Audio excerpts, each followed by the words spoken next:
নমস্কাৰ ছাত্ৰ ছাত্ৰীসকল। আজি মই লৈ আহিছোঁ শংকৰদেৱ শিশু বিদ্যা নিকেতনৰ পঞ্চম শ্ৰেণীৰ lesson 1 day by day I float my paper boats লেচনটোৰ আধৰুৱা প্ৰশ্নটোৰ কেইটা। Question number 6, why does the poet write his name and address on the paper boats. কবিয়ে কাগজৰ নাৱৰ ওপৰত নাম আৰু ঠিকনা কিয় লিখে?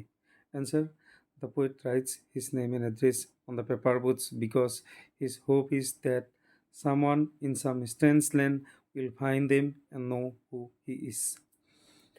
কবিয়ে কাগজৰ নাওবোৰৰ ওপৰত তেওঁৰ নাম আৰু ঠিকনা লিখে কাৰণ তেওঁৰ আশা যে কোনোবা অচিনাকি ঠাইৰ কোনোবা অচিনাকি ব্যক্তিয়ে অচিন ব্যক্তিয়ে কাগজৰ নাওবোৰ পাব আৰু তেওঁ কোন জানিব। Question 7, have you ever made paper boots.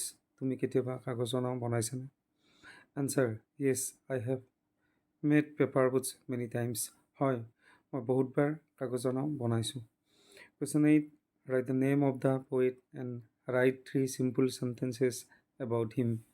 কবিৰ নাম লিখা আৰু তেওঁৰ বিষয়ে 3 শাৰী সহজ বাক্য লিখা। Answer, the name of the poet is Rabindranath Tagore. কবিৰ নাম হ'ল ৰবীন্দ্ৰনাথ টেগোৰ। এতিয়া আমি 3 শাৰী সহজ বাক্য লিখিম। 3টা অপশ্যন দিয়া আছিলে, মই ইয়াত অপশ্যনকেইটা লিখা নাই। Number 1, Kabiguru. Rabindranath Tagore is known as Kabiguru. Rabindranath টেগোৰক কবিগুৰু বুলি জনা যায়। Number 2, Gitanjali. He wrote the book Gitanjali. তেখেতে গীতাঞ্জলি কিতাপখন লিখিছিল। Number 3, Nobel prize in literature.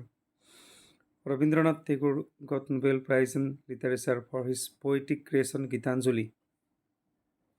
Rabindranath টেগোৰে তেওঁৰ কবিতা সংকলন গীতাঞ্জলিৰ কাৰণে সাহিত্যৰ নোবেল বঁটা লাভ কৰিছিল বা পাইছিল। Question 9, find words which rhyme with. Rhyming word লিখিব দিছে। Boat, land, night, big. Answer, boat, goat, land, sand, night, right, big, pig. Question number 10, make sentence with day by day I, day by day, one by one, strange, safe. Answer, day by day, দিনে দিনে। He has become more wise day by day. দিনে দিনে তেওঁ বেছি জ্ঞানী হৈ গৈ আছে। ওৱান বাই ওৱান, এখন এখন। The poet floated his paper boats one by one. কবিয়ে কাগজৰ নাওবোৰ এখন এখনকৈ উঠুৱাইছিল। ষ্ট্ৰেঞ্জ, আচৰিত বা অচিনাকি। He met a strange animal on the road. তেখেতে ৰাস্তাত এটা আচৰিত জন্তু লগ পাইছিল। ছেফ, নিৰাপদ। A bird is safe in her nest. এটা চৰাইৰ পোৱালি তাইৰ বাহত নিৰাপদে থাকে। ছাত্ৰ ছাত্ৰীসকল, ভিডিঅ'টো চোৱাৰ কাৰণে ধন্যবাদ। ভাল লাগিলে লাইক কৰিবা আৰু শ্বেয়াৰ কৰিবা আৰু চেনেলটো ছাবস্ক্ৰাইব কৰিবলৈ নাপাহৰিবা। ধন্যবাদ।